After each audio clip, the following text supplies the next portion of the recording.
Hi, that was the view from my balcony this morning at home, and looking over the channel and the canal that are right out the front of my apartment. And as you can see, it's beautifully and wonderfully still this morning, and you can hear the birds, and there is a building site just across the canal, and you can hear the hammer of the builder. I want to talk about stillness. That's why I wanted to show that to you.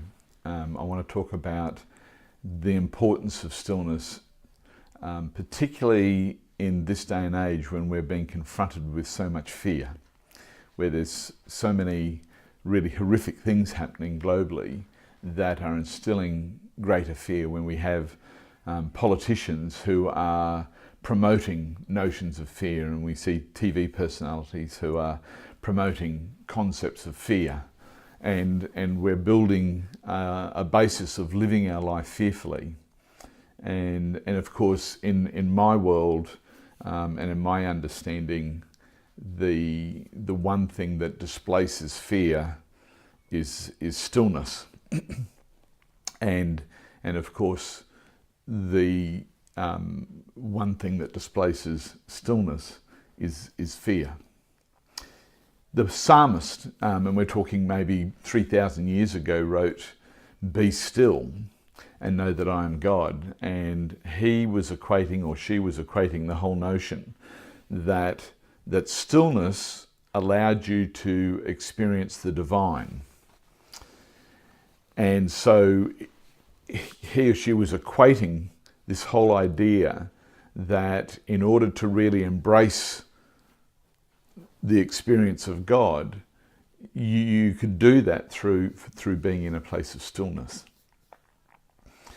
A Course in Miracles gives a very delightful appreciation of this concept of stillness, when it suggests that if peace, which is one of the key expressions of stillness, is your priority. In other words, if this is the thing that you desire most, and there's something in that, because in fact what it's suggesting, you first have to desire stillness, or you first have to desire peace. If that's what you desire most, then forgiveness is your only function. So what it's suggesting is that in order to be able to have peace and have stillness as a foundation to your life experience, then your only function is to practice forgiveness. So what is forgiveness? Well, forgiveness is selective remembering. It's having the ability to take a situation, take something that has happened, something that's either hurt us personally or indirectly, and to reframe it and to give it a different context, a different meaning. And in fact, it becomes almost necessary that within that meaning that we find, we're capable of finding a gift. In other words, that within the experience, we've been blessed in one way or another. And of course, once we're able to find that place of awareness and consciousness, then from that place, we're able to move to a place of gratitude. And so once we've come into being in that place of gratitude, then we come into our place of peace and stillness.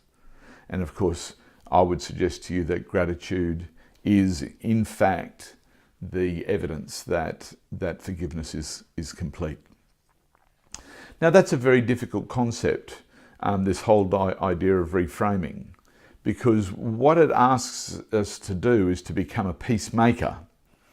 And a peacemaker is being able to come to the place where we're no longer judging other people, but in preference, we're coming to a place where we're seeking to understand. And I can remember back in the late 80s, in some of my early training in awareness consciousness, one of the questions that we were taught to ask was, what could this person tell me that would help me understand who they are the way they are?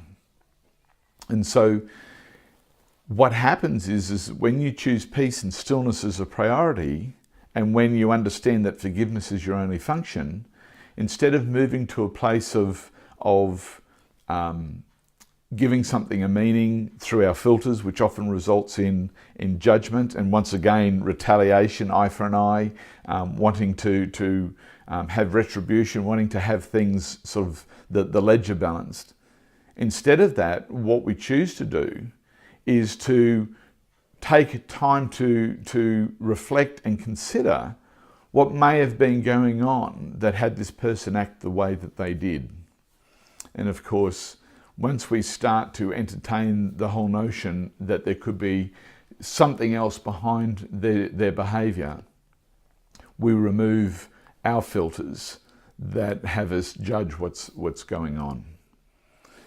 Fundamental to this idea or this notion of seeking to understand was another principle that once again I was taught in the late 80s. And that was that people only come from two motives. One, they're either extending love, or two, they're giving a call for help. So this proposed the whole idea that when people were even in a state of attacking, it was in fact a call for help. And that then meant that in order to reframe or give a new meaning to what was happening in terms of somebody's offensive behaviour towards us, it was trying to understand what the call for help was. And that's where the challenge comes, of course. But many times when we're triggered by something external to us, it's because of something that we own within ourselves. And so part of our capacity to understand another is to understand what we own within the context or within the framework of what's going on. And this is where it comes into the concept of form and content. So if we take terrorism, for example, right now we have this situation where people are acting in ways where there's indiscriminate acts of destruction, where they're trying to hurt other people, where they're trying to get attention, where they're trying to have their voice heard, where they're trying to have their needs met. Now, I want you to take a moment to think about if those issues are things that you deal with. The need to be heard, the need to have your needs met. The same sorts of things where you use bullying, maybe in subtle ways, where you use your own force in whatever ways that you've developed, which essentially have the same content but a different form. So the idea being is that within your own world, you're being a terrorist. You're not blowing people up, you're not maiming people, certainly not physically, but maybe you're carrying out acts of sabotage in relationship. You're carrying out acts of bullying and control. We know we've got an issue of partner abuse here in Australia, for example. They're ultimately equivalent to acts of terrorism. And I like the whole notion that I think Mahatma Gandhi suggested, and that was, be the change you want to see in the world. Lovely story that talks about a mother who brings her son to him to have Mahatma speak to him about his eating habits and the fact that he had excessive need to want to eat carbohydrates and sugar food. And Mahatma Gandhi, the story goes, says to the mother, "I'd like you to come back in a few months' time." And she became very upset, saying, "I've come all this way and I need you to speak to my son. How hard can that be?" And he insisted that she come back in a few months' time, which she did. And so when she came back, Mahatma was able to sit down and talk to the boy about conscious eating, essentially. And essentially the mother's attitude, well, that wasn't too hard. Why did you need me to come back? And it's recorded that his reply was, when you were here the first time, I was still eating carbohydrates myself. And so it was like he needed to stop that in order to be able to teach that to this young man. we need to be the change we want to see in the world. And in order for us to be able to understand what's driving these people, in order to be able to forgive them, we need to look at ourselves. We need to understand ourselves in terms of our motives for why we are aggressive and why we hurt the people the way that we do, and why we act out in the way that we do in the world. So ultimately, we've got to find the terrorists within in order to be able to understand. And of course, by healing the terrorists within and doing the things that bring about that change within ourselves, then we're able to help facilitate that change globally.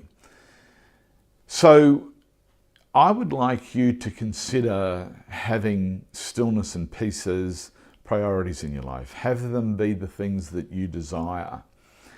And then choose to identify behaviours and ways in which you're able to then live your life such that you're able to have a life that's based on stillness and peace, so that you're contributing to global stillness and peace. Now, there's many ways that can bring you to that place. One of the ones, of course, that I'm going to recommend is the Enhancers Awareness Program, which is really about learning how to live your life in awareness. Because when we live in awareness, we stop judging. When we live in awareness, we become the observer and we don't give things meaning. In fact, we tend to ask, how does it serve? And if you've established peace and stillness as your priority, the question that you'll end up asking no matter what happens in life is, how does how I respond to this and relate to this serve my desire for peace and stillness?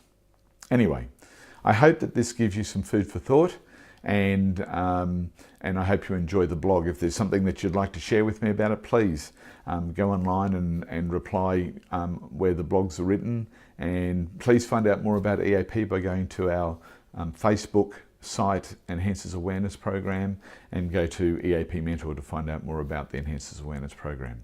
Anyway, speak to you next time. Bye.